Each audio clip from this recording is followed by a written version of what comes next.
Chapter 3. The Man Who Was Thursday. Before one of the fresh faces could appear at the doorway, Gregory's stunned surprise had fallen from him. He was beside the table with a bound and a noise in his throat like a wild beast. He caught up the Colt's revolver and took aim at Syme. Syme did not flinch, but he put up a pale and polite hand. "Don't be such a silly man," he said, with the effeminate dignity of a curate. "Don't you see it's not necessary? Don't you see that we're both in the same boat? Yes, and jolly seasick." Gregory could not speak, but he could not fire either, and he looked his question. "Don't you see we've checkmated each other?" cried Syme. "I can't tell the police you are an anarchist. You can't tell the anarchists I'm a policeman. I can only watch you, knowing what you are. You can only watch me, knowing what I am. In short, it's a lonely, intellectual duel, my head against yours. I'm a policeman, deprived of the help of the police. You, my poor fellow, are an anarchist, deprived of the help of that law and organization which is so essential to anarchy. The one solitary difference is in your favor. You are not surrounded by inquisitive policemen. I am surrounded by inquisitive anarchists. I cannot betray you, but I might betray myself. Come, wait and see me betray myself. I shall do it so nicely." Gregory put the pistol slowly down, still staring at Syme as if he were a sea monster. "I don't believe in immortality," he said at last. "But if, after all this, you were to break your word, God would make a hell only for you, to howl in forever." "I shall not break my word," said Syme sternly, "nor will you break yours. Here are your friends." The mass of the anarchists entered the room heavily, with a slouching and somewhat weary gait. But one little man, with a black beard and glasses, a man somewhat of the type of Mr. Tim Healy, detached himself and bustled forward with some papers in his hand. "Comrade Gregory," he said, "I suppose this man is a delegate?" Gregory, taken by surprise, looked down and muttered the name of Syme. But Syme replied almost partly, "I am glad to see that your gate is well enough guarded to make it hard for anyone to be here who was not a delegate." The brow of the little man with the black beard was, however, still contracted with something like suspicion. "What branch do you represent?" he asked sharply. "I should hardly call it a branch," said Syme, laughing. "I should call it at the very least a root." "What do you mean?"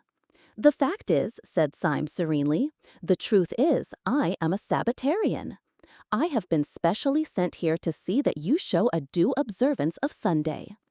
The little man dropped one of his papers, and a flicker of fear went over all the faces of the group. Evidently, the awful president, whose name was Sunday, did sometimes send down such irregular ambassadors to such branch meetings. "Well, comrade," said the man with the papers after a pause, "I suppose we'd better give you a seat in the meeting." "If you ask my advice as a friend," said Syme with severe benevolence, "I think you'd better." When Gregory heard the dangerous dialogue end with a sudden safety for his rival, he rose abruptly and paced the floor in painful thought. He was, indeed, in an agony of diplomacy. It was clear that Syme's inspired impudence was likely to bring him out of all merely accidental dilemmas. Little was to be hoped from them.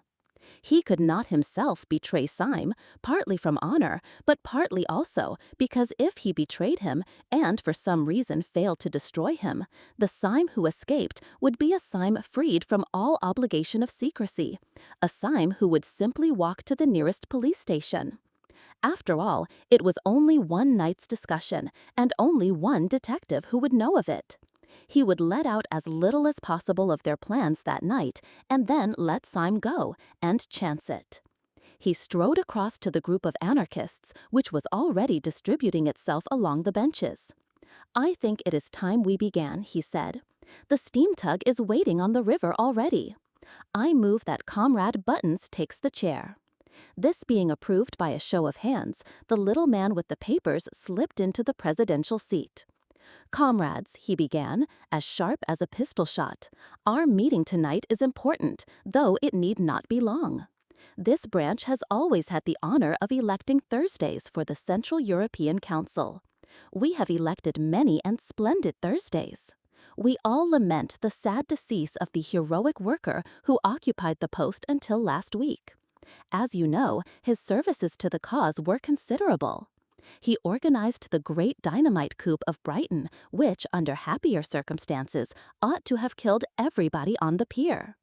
As you also know, his death was as self-denying as his life, for he died through his faith in a hygienic mixture of chalk and water as a substitute for milk, which beverage he regarded as barbaric and as involving cruelty to the cow. Cruelty, or anything approaching to cruelty, revolted him always. But it is not to acclaim his virtues that we are met, but for a harder task. It is difficult properly to praise his qualities, but it is more difficult to replace them. Upon you, comrades, it devolves this evening to choose out of the company present the man who shall be Thursday.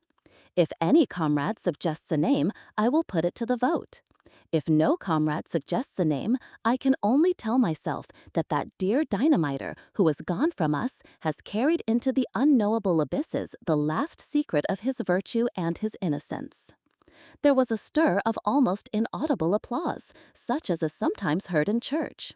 Then a large old man with a long and venerable white beard, perhaps the only real working man present, rose lumberingly and said, "I move that Comrade Gregory be elected Thursday," and sat lumberingly down again. "Does anyone second?" asked the chairman. A little man with a velvet coat and pointed beard seconded. "Before I put the matter to the vote," said the chairman, "I will call on Comrade Gregory to make a statement."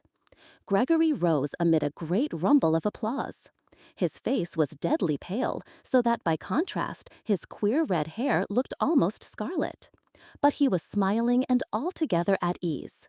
He had made up his mind, and he saw his best policy quite plain in front of him, like a white road. His best chance was to make a softened and ambiguous speech, such as would leave on the detective's mind the impression that the anarchist brotherhood was a very mild affair after all. He believed in his own literary power, his capacity for suggesting fine shades and picking perfect words. He thought that with care he could succeed, in spite of all the people around him, in conveying an impression of the institution subtly and delicately false. Syme had once thought that anarchists, under all their bravado, were only playing the fool. Could he not now, in the hour of peril, make Syme think so again? "Comrades," began Gregory, in a low but penetrating voice, "it is not necessary for me to tell you what is my policy, for it is your policy also. Our belief has been slandered, it has been disfigured, it has been utterly confused and concealed, but it has never been altered. Those who talk about anarchism and its dangers go everywhere and anywhere to get their information, except to us, except to the fountainhead. They learn about anarchists from sixpenny novels. They learn about anarchists from tradesmen's newspapers. They learn about anarchists from Ally Sloper's Half Holiday and the Sporting Times. They never learn about anarchists from anarchists. We have no chance of denying the mountainous slanders which are heaped upon our heads from one end of Europe to another. The man who has always heard that we are walking plagues has never heard our reply. I know that he will not hear it tonight, though my passion were to rend the roof. For it is deep, deep under the earth that the persecuted are permitted to assemble, as the Christians assembled in the catacombs. But if, by some incredible accident, there were here tonight a man who all his life had thus immensely misunderstood us, I would put this question to him. When those Christians met in those catacombs, what sort of moral reputation had they in the streets above? What tales were told of their atrocities by one educated Roman to another? Suppose, I would say to him, suppose that we are only repeating that still mysterious paradox of history. Suppose we seem as shocking as the Christians because we are really as harmless as the Christians. Suppose we seem as mad as the Christians because we are really as meek. The applause that had greeted the opening sentences had been gradually growing fainter, and at the last word it stopped suddenly. In the abrupt silence, the man with the velvet jacket said, in a high, squeaky voice, "I'm not meek." "Comrade Witherspoon tells us," resumed Gregory, "that he is not meek. Ah, how little he knows himself! His words are indeed extravagant, his appearance is ferocious, and even, to an ordinary taste, unattractive.